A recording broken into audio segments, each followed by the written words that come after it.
Hello, जय हिंद प्यारे बच्चों। क्या हाल चाल, कैसे आप सब लोग। आई होप आप लोग स्वस्थ होंगे, मस्त होंगे और अपने अपने पढ़ाई में मगन होंगे।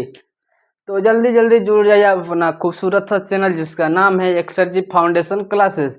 यदि आप इस चैनल पर नए हैं तो इस चैनल को सब्सक्राइब कर दीजिएगा, और यदि आप इस चैनल पर पहले से जुड़े हैं तो इस वीडियो को अपने दोस्तों, भाइयों, बहनों और अपने सहेलियों के पास शेयर कर दीजिएगा ताकि वो भी कुछ नया सीख पाए।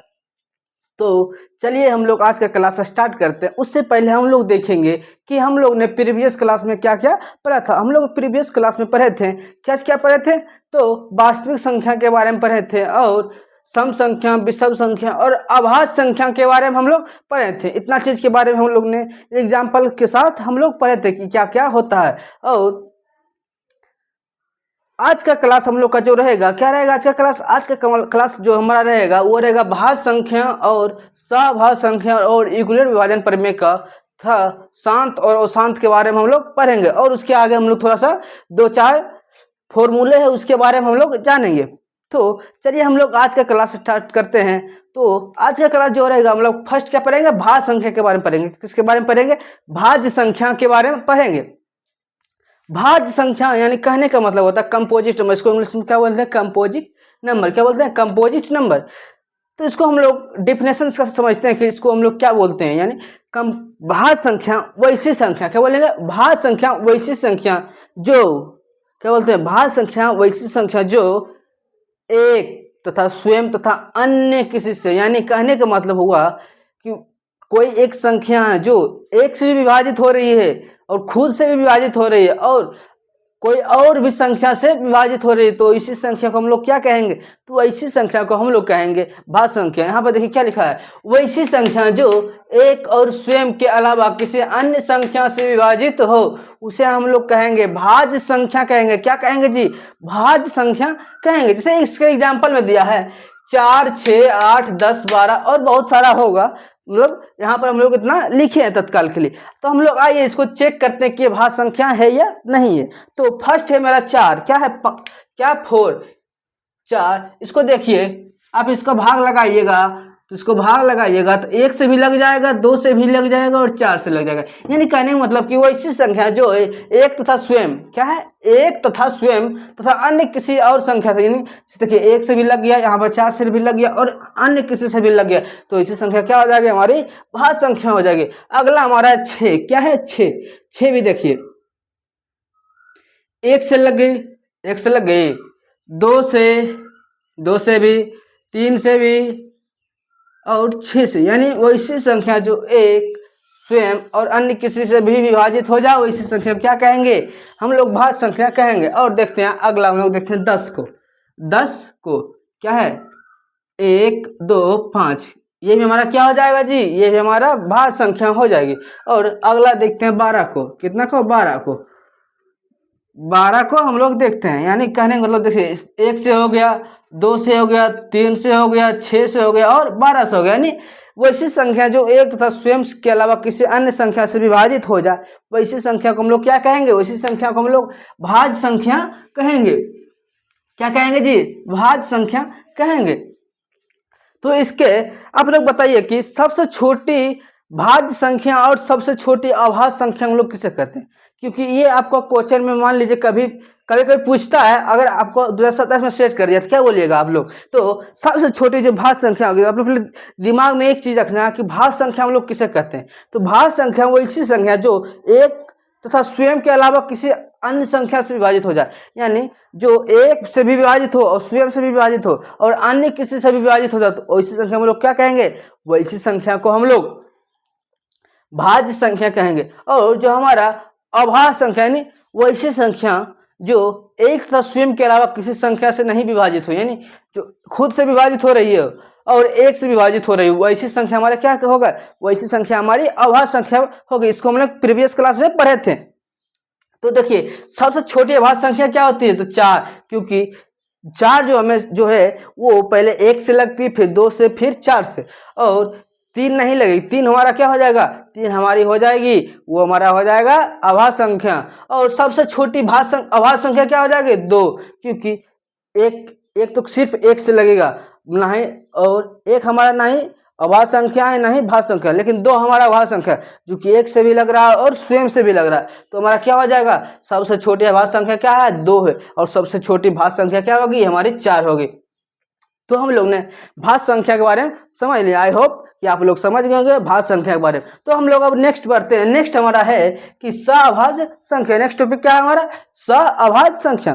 करेक्ट, मतलब इसको इंग्लिश में बोलेंगे, क्या बोलेंगे, को प्राइम नंबर। इसको इंग्लिश में क्या बोलेंगे, को प्राइम नंबर।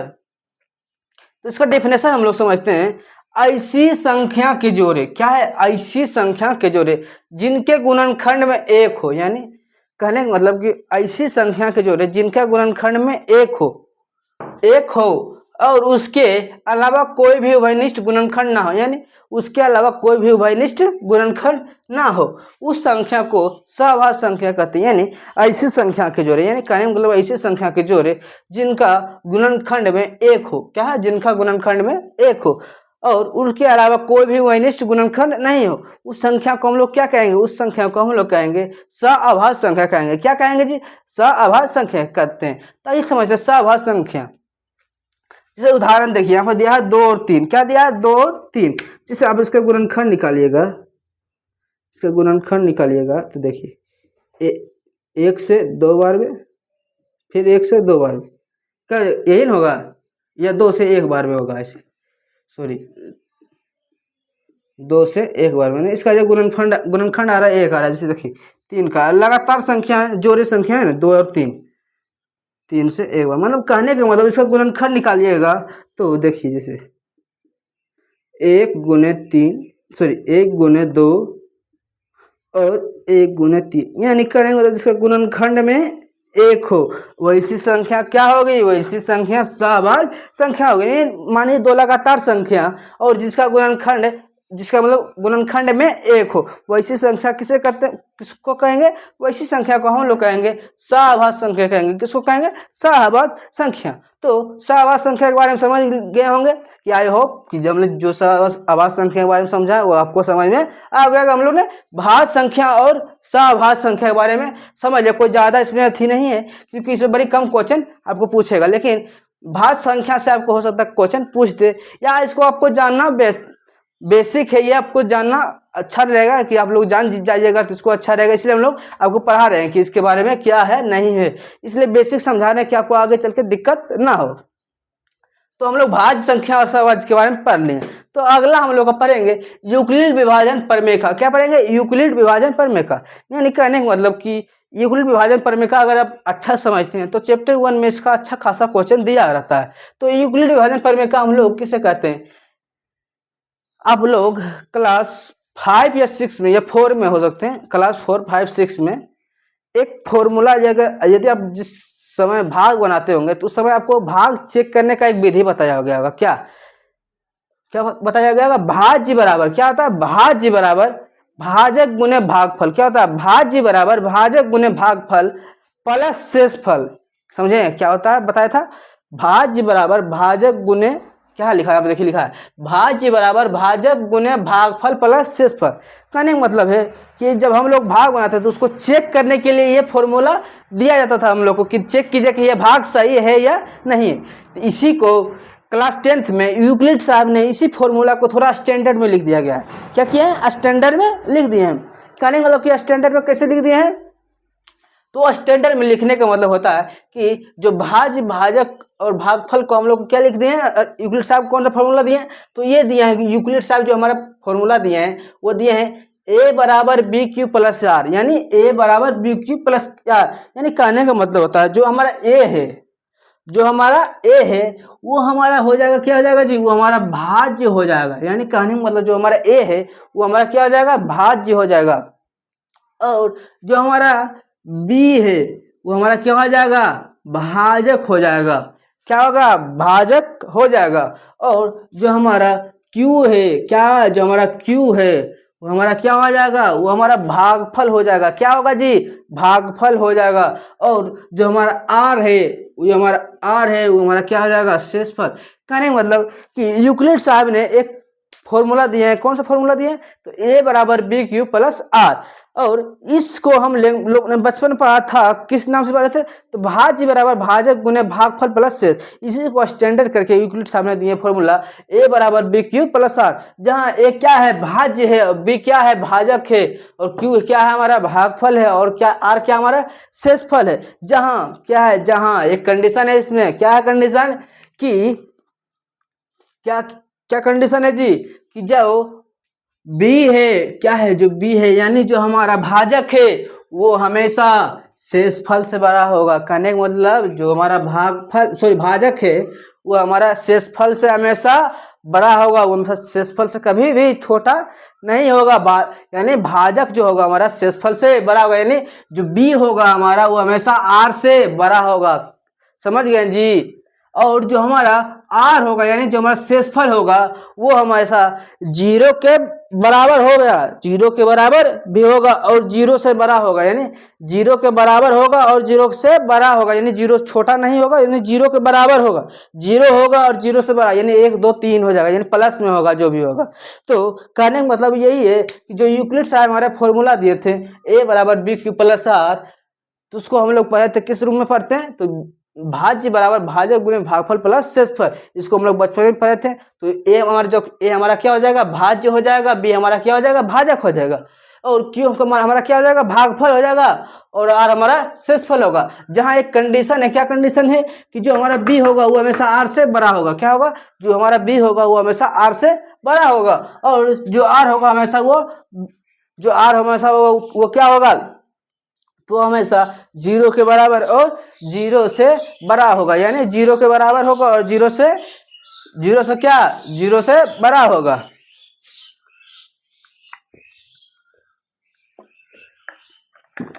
सॉरी, हम लोग समझ गए भाज्य और भाजक गुणे भागफल और शेषफल के बारे में, यानी यूक्लिड विभाजन प्रमेय के बारे में हम लोग समझ गए। यहाँ पर एक और चीज आपको बता देना चाहते हैं कि जो भाज्य हमारा होगा वो हम इसको बड़ी संख्या मानेंगे। क्या मानेंगे? बड़ी संख्या। जो हमारा भाजक होगा वो हमारा क्या हो जाएगा जी? वो हमारा छोटी संख्या होगा, छोटी संख्या। क्यू को हम लोग मानेंगे, क्यू को हम लोग माना गया संख्या लिख सकते हैं, माना गया संख्या। जब बनाएंगे ना क्वेश्चन तब लोग समझिएगा, माना गया संख्या। और आर हमारा क्या हो जाएगा? शेषफल हो जाएगा। आर हमारा क्या हो जाएगा? शेषफल होगा। यानी कहने का मतलब कि बड़ी संख्या के यानी भाज्य बराबर भाजक गुने भागफल प्लस शेषफल, यानी भाज्य और भाजक मेरा दिया जाता है, तो अब उसमें हम लोग मानेंगे कि कितना गुना करके कितना जोड़े उसमें कि हमारा भाज्य के बराबर आ जाए। यानी कहने का मतलब यही हुआ कि जो हमारा छोटी संख्या दिया रहेगा उसमें हम लोग कितना जो गुना करके कितना जोड़ेंगे कि वो हमारा बड़ी संख्या के बराबर आ जाएगा। यही इसका मतलब हुआ। जब हम लोग क्वेश्चन सोल्व करेंगे तो इसको और विस्तार से समझेंगे, मतलब जब क्वेश्चन सोल्व करेंगे तो उसको हम लोग को क्वेश्चन के साथ समझने की शक्ति ज़्यादा होती है, लेकिन ऐसे हम लोग समझाएंगे तो समझिएगा, लेकिन उतना ज़्यादा नहीं समझ पाइएगा। तो हम लोग ने यूक्लिड विभाजन प्रमेय के बारे में समझ लिए। अगला हम लोग का दशमलव प्रसार। क्या है जी? दशमलव प्रसार। दशमलव प्रसार यानी दशमलव प्रसार में दो प्रकार के होते हैं। कौन कौन? एक होते हैं शांत, एक अशांत। यानी कहने का मतलब है एक का नाम है टर्मिनेटिंग डेसिमल यानी शांत दशमलव, दूसरा का नाम क्या है? अशांत दशमलव नॉन टर्मिनेटिंग डेसिमल। तो जो हम लोग का फर्स्ट वो है शांत दशमलव। शांत दशमलव के बारे में हम लोग जानेंगे। आप लोग जानते होंगे शांत दशमलव यानी जो पूरा पूरी कट जाए उसे हम लोग के साथ पहले बच्चा पढ़ते थे। शांत यानी जो पूरा पूरी कट जाएगा वो शांत है, जो पूरा पूरी नहीं करता वो शांत। लेकिन वो नहीं होता, शांत दशमलव का एक्यूरेट होता है। शांत ऐसी परिमेय संख्या, क्या कहता है? ऐसी परिमेय संख्या जिसके हर में हम लोग परिमेय संख्या जब पढ़ रहे थे तो वहां पर हम लोग हर के बारे में पढ़े थे। हर के बारे में मतलब जो नीचे में हो, यानी अंश बटे हर जो नीचे में हो उसको बोलते हैं हर। यानी जो नीचे में हो यानी जिसके हर में 2m गुने 5n, कहने समझ गए?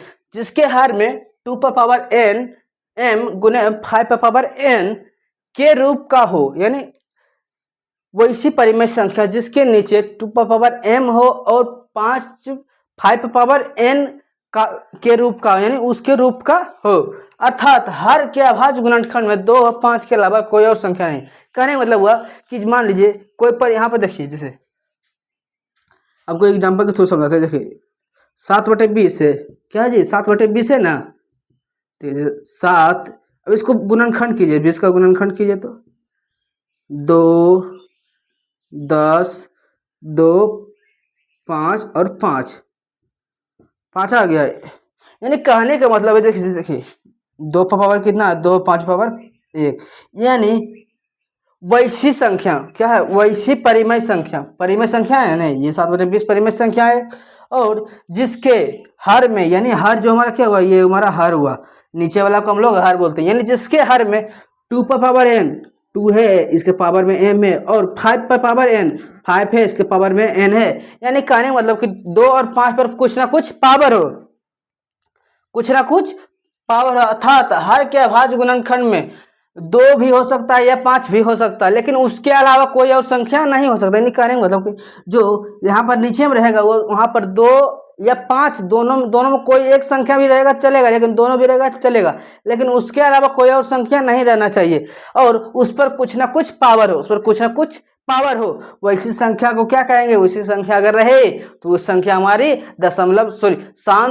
शांत दशमलव माने जाएंगे। यानी कहने का मतलब होता है, आपको समझाएंगे हम शॉर्ट, इसका एक समरी कर देते हैं कि अगर कोई परिमेय संख्या जिसके हर में 2 पर पावर m हो और 5 पर पावर n रहे, वैसी संख्या क्या हो जाएगी, हमारे दशमलव संख्या शांत दशमलव मानी जाएगी। क्या करे लगेगी, शांत दशमलव मान जाएंगे। यानी जिसके हर में 2 पर पावर कुछ पावर हो और 5 की पर भी कुछ पावर हो, वैसी संख्या हमारी क्या हो जाएगी, शांत दशमलव हो जाएगी। या सिर्फ 2 भी रह सकती है, सिर्फ 5 भी रह सकता है, और दोनों भी रह सकती है, यही कंडीशन है इसका। तो अगर उस पर कुछ ना कुछ पावर हो तो वो जरूर, यदि पावर भी ना भी होती, खाली 2 और 5 भी हो, तो वह भी हमारी संख्या क्या हो जाएगी, वो हमारे क्या हो जाएगी, वो हमारी शांत संख्या हो जाएगी। क्या हो जाएगी, शांत संख्या हो जाएगी।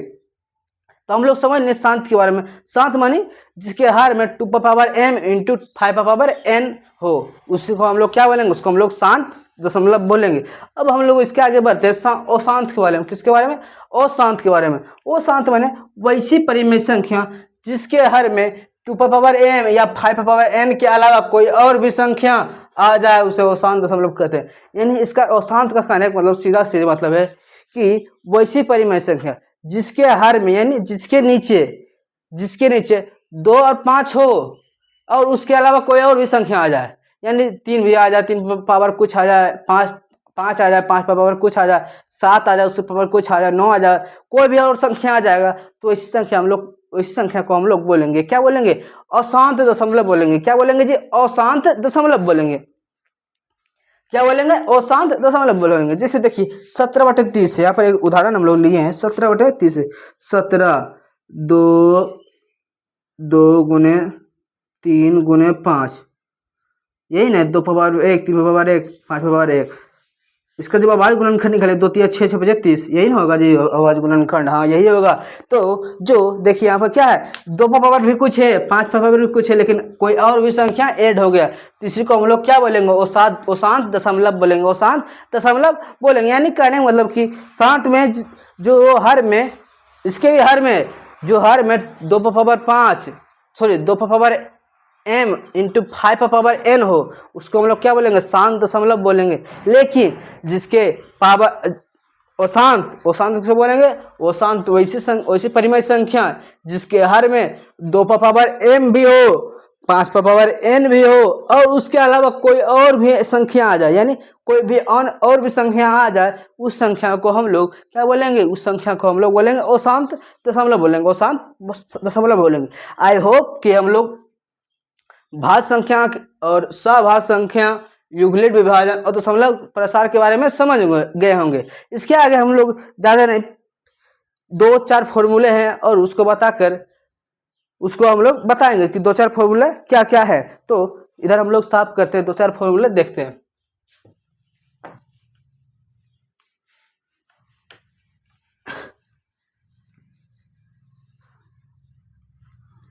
मान लीजिए कि आपको 2 संख्या दिया हुआ है और एक एलसीएम दिया हुआ, क्या है, दो संख्या और एक एलसीएम का मान दिया है। तो अगर आपको एचसीएफ निकालने के लिए कह दिया जाए तो आप क्या कीजिएगा, आपको अगर ये फॉर्मूला मालूम रहेगा तब तुरंत में निकाल दीजिएगा, यदि आपको फॉर्मूला नहीं मालूम रहेगा तो आप लोग नहीं निकाल पाइएगा। तो उसी के लिए एक फॉर्मूला दिया गया है कि लिखिए, फॉर्मूला है क्या है, पहली संख्या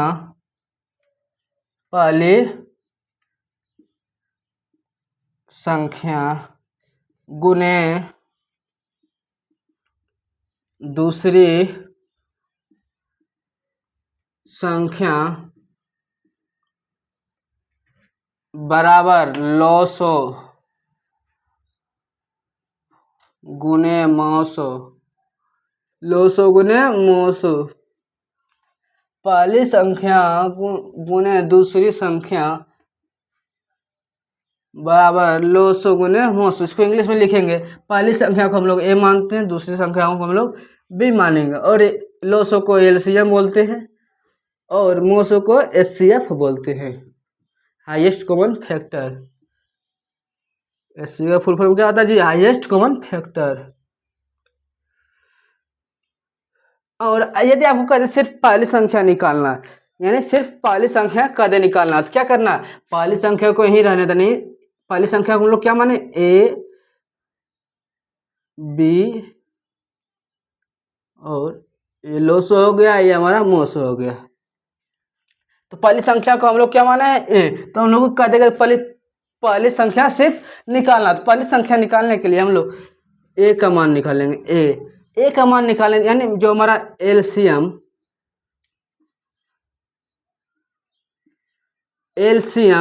और एचसीएफ वहीं रहेगा, सिर्फ क्या होगा, बट्टे में ये जो दूसरी संख्या है उसके बट्टे में आ जाएगा, यानी जो बी है हमारा। यानी अगर पहली संख्या हमको निकालने के लिए कर दिया, यानी पहली संख्या माने हम लोग ए हमको निकालने कर दिया, तो यानी हमको ये निकालना है, तो इधर आ जाए, ये रहेगा इधर, यहाँ पर ये यहीं पर रहेगा स्थिर, सिर्फ ये हमारा इधर चला आएगा, यानी जो दूसरी संख्या वो हमारा बटे में चले आएगा। तो उसी से हम लोग ए का मान निकाल लेंगे, यानी बी का मान कर दिया तो क्या करेंगे, एलसीएम गुने एचसीएफ बराबर ए, ये हमारा बी का मान हो गया। यदि आपको एचसीएफ निकालने के दिया तो एचसीएफ बराबर क्या हो जाएगा जी, ए गुने बी बटे एलसीएम। एचसीएफ निकालने का दिया तो ये हो जाएगा अदर, यानी एचसीएफ के अलावा अदर मीन्स एचसीएफ के अलावा अगर आपको एलसीएम निकालना कर दिया तो ए गुने बी बट्टे एचसीएफ, ये हमारा इतना सारा फॉर्मूला है।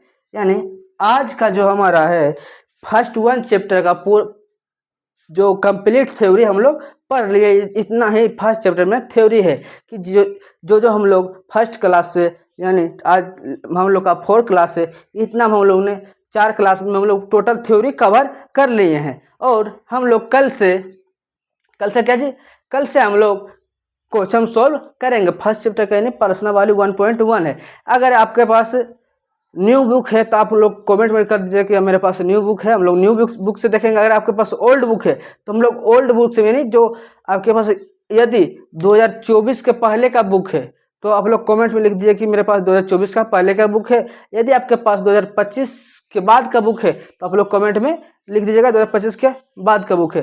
तो चलिए आज के लिए इतना ही, हम लोग नेक्स्ट क्लास में देखेंगे, क्वेश्चन सोल्व के बारे में पढ़ेंगे, क्वेश्चन सोल्व करेंगे। तो आज के लिए इतना ही। अगर आपको वीडियो अच्छा लगा तो लाइक कर दीजिएगा, कमेंट कर दीजिएगा, और इस चैनल पर नए हैं तो इस चैनल को सब्सक्राइब कर दीजिएगा। और अपना सजेशन, अगर कहीं पर कुछ गलती हो रही है तो अपना सजेशन कमेंट में ज़रूर डालिए कि कहाँ पर गलती हो रही है, वीडियो में कहीं दिख नहीं रहा, वॉइस प्रॉब्लम हो रहा है या देखने में प्रॉब्लम हो रहा है, तो आप लोग सजेशन कमेंट में डाल सकते हैं ताकि हम उसको सुधार कर पाएँ। तो चलिए आज के लिए इतना ही, तब तक के लिए नमस्कार, जय हिंद, जय भारत।